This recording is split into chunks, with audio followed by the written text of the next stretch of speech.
We continue our reading of Turn Your Eyes Upon Jesus, an invitation to spend a year with your best friend, a daily devotional by author George R. Knight.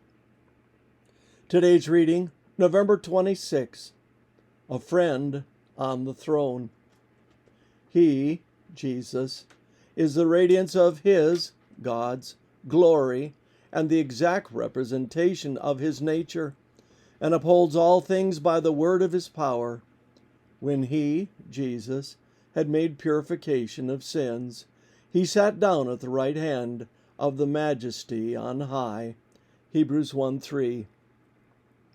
So we need to ask, where did Jesus go when He ascended?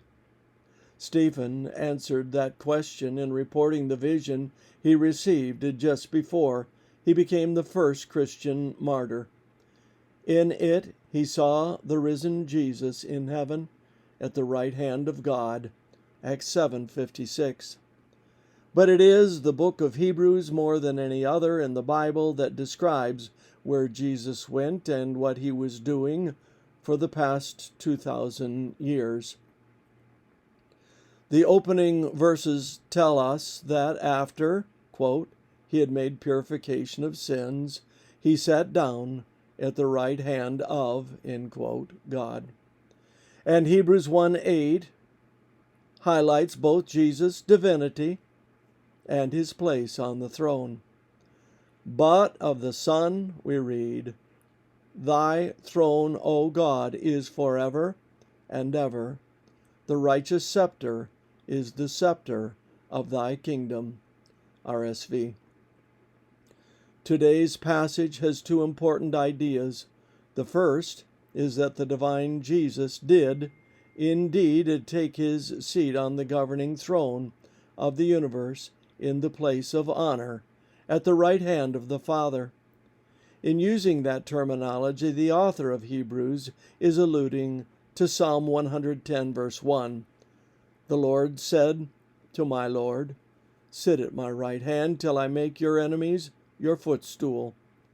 That verse is the most cited Old Testament verse in the New Testament, and it undergirds much of the presentation in the entire book of Hebrews.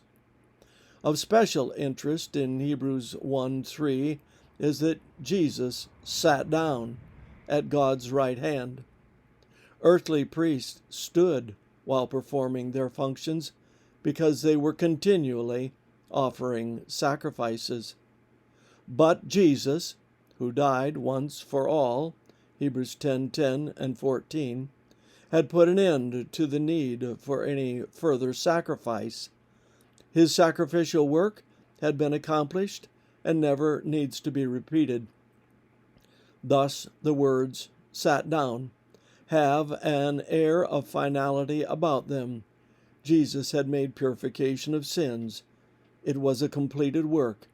He could now sit down. The Gospels highlight the great substitutionary sacrifice of Christ, the Lamb of God, who takes away the sin of the world. John 1:29. That part of Christ's work is over. He now moves on to the priestly aspect of His work, which is the focal point of the book of Hebrews. Another way of saying it is that in the Gospels, Jesus accomplished our salvation, while in His heavenly priesthood, He will apply the benefits of what He has done to each of His followers. This concludes our reading today of Turn Your Eyes Upon Jesus.